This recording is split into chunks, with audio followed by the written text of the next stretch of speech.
Assalamualaikum warahmatullahi taala wabarakatuh. Apa khabar semua? Abah malam ni bersama dengan adik Elmi Sofia. InsyaAllah akan berkongsi untuk bercerita kepada anak-anak tentang malam ni. Macam biasa, kita mari belajar pendidikan Islam bersama Ustaz Abah. Okey, agak-agak malam ni Abah nak ajar tajuk apa ya? Sebab itu malam ni orang lain dah lena lah. Tapi Abah malam ni nak kongsi dengan anak-anak. Agak tajuk apa? Okay, satu tajuk yang agak penting Abah dengan kongsi dengan anak-anak, iaitu pernah dengar tak perkataan zihar? Okey, ini zihar ya. Abah malam ni kita akan ajar tajuk zihar. Okey, apakah itu zihar ya? Kita akan kongsi dengan anak-anak malam ini beberapa perkara tentang zihar. Yang pertama, apakah pengertian zihar? Apakah hukum zihar? Rukun zihar, langkah-langkah menghindari zihar, kifarah zihar, akibat zihar, dan macam biasa ada sedikit penilaian anak-anak. Okey, tentulah kita nak tahu apa itu zihar. Pakai duk tanya, zihar bukan azhar sekali lagi tengok ni nama azhar ni Ustaz cerita pasal hang. Bukan. Kita nak cerita malam ni pasal zihar. Okey, kita tengok dekat sini pengertian zihar. Yang pertama, zihar dari sudut bahasa bermaksud belakang ataupun azharu dalam bahasa Arabnya. Yang kedua, dari sudut istilah, suami menyamakan isterinya atau mana-mana anggotanya dengan ibunya atau mana-mana perempuan mahram baginya. Itu maksud zihar. Okey, maksudnya dia samakan isterinya itu dengan mak dia, atau dia samakan isterinya mak dia dengan isterinya, ataupun dia samakan anak dia ataupun kakak dia dan sebagainya. Itu maknanya yang mahram baginya untuk dia kahwin selama-lamanya. Okey, apa hukum zihar ni? Boleh ke? Hukumnya adalah haram. Makna tak boleh menyamakan seseorang itu yang mahramnya itu dengan isterinya. Okey, atau sebaliknya. Okey, kita tengok rukun zihar. Yang pertama, ada suami, ada isteri, orang yang diserupakan ataupun orang yang diziharkan tadi. Kemudian ada lafaz ataupun sewa. Okey, sekarang Abah akan kongsikan dengan anak-anak tentang perincian tentang rukun-rukun itu tadi.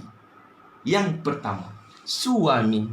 Syarat suami yang zihar itu mestilah suami yang baligh, suami itu akal tidak gila, suami yang sah talaknya dan juga atas kemahuannya sendiri, bukan dipaksa. Manakala isteri yang dizihar pula, isteri dia sendiri, isteri yang sah, dia tak boleh zihar isteri orang. Kemudian disandarkan kepada isterinya atau mana-mana anggota badan isterinya ataupun sebagainya. Manakala orang yang diserupakan pula ialah mestilah perempuan. Kalau dia serupa dengan Pak Main, maka tak sah zihar itu. Dan juga perempuan yang diserupakan itu adalah perempuan yang mahramnya. Seperti apa? Perempuan yang sama dengan nasabnya, seperti mak dia, nenek dia, okay? Ataupun ibu susuannya, ataupun persemendaan. Apa itu persemendaan? Seperti ibu mertua, ya. Maka ataupun menantunya yang dia haram muabbad untuk dia kahwin bersama dengan perempuan itu selama-lamanya. Manakala yang keempat dipanggil sirah ataupun lafaz yang digunakan ketika zihar. Kalau dia ada dua keadaan ya. Kalau dia jelas dan khusus, tidak perlu niat. Tapi kalau dia tak jelas, dia kata, kalau contoh jelas, dia kata ni, pungkok hang ni memang macam pungkok mak itu jelas, maka dia niat jelas, dia zihar kepada isterinya.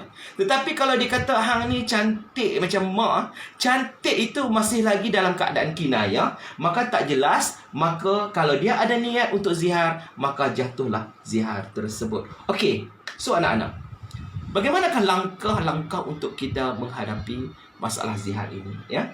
Bagi seorang suami, apa perlu dia lakukan? Yang pertama, mestilah suami itu mengawal perasaan marahnya. Tekan marah tu, tak boleh lah waktu dia marah tu dia nak kata macam-macam dekat bini dia. Dia kata macam ni lah, macam tu lah, terutama sekali dia menyamakan dengan mahram dia atau mak dia atau sebagainya. Yang kedua, dia suami itu atau isteri itu kena faham konsep zihar yang sebenar. Dan yang ketiga, mengelak sifat zihar jahiliah dulu. Orang-orang jahiliah dulu dia menziharkan isteri dia itu dengan untuk tujuan supaya isterinya tidak berkahwin lain. Okey, kita akan tengok bila dah berlaku macam tu. Ustaz, ya Allah Ustaz, saya tersilap lah Ustaz. Saya kata mulut isteri saya ni macam mulut mak saya Ustaz. Ya, saya memang niat saya tengok muka dia tu sama lah. Saya kata mulut pun sama, mulut mak muncung elok. Maka ketika itu macam mana? Adakah perlu saya selesaikan masalah saya ni Ustaz? Ya, perlu selesaikan masalah dengan melakukan atau menyelesaikan dengan membayar kifarah. Okey, apakah kifarahnya? Iaitu mengikut tertib. Yang pertama, memerdekakan seorang hamba yang mukmin. Mungkin zaman kita dah tak ada hamba dah, ya. Maka sekiranya tidak ada hamba, maka dia kena berpuasa 2 bulan berturut-turut. 2 bulan berturut-turut, ya.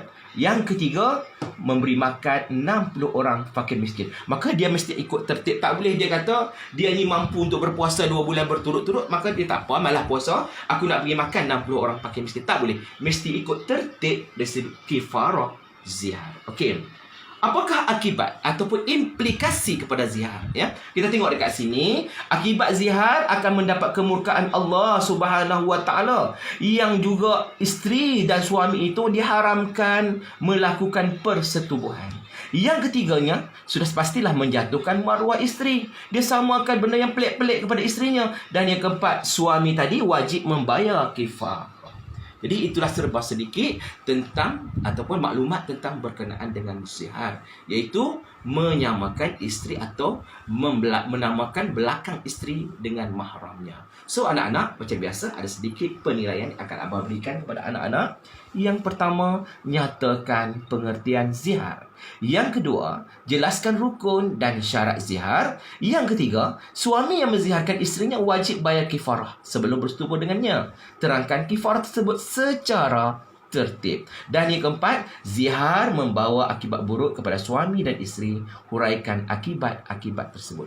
Nak cerita dekat anak-anak, nak cerita kepada masyarakat bahawa bahayanya perbuatan zihar. So, sebagai Muslim, kita kena hindar perbuatan jahiliah, iaitu melakukan perbuatan zihar. Okey, itu saja untuk hari ini. Ilmi, bye-bye dekat abang-abang semua, bye-bye. Okey, kita jumpa lagi senyum. Okey, Assalamualaikum warahmatullahi taala wabarakatuh.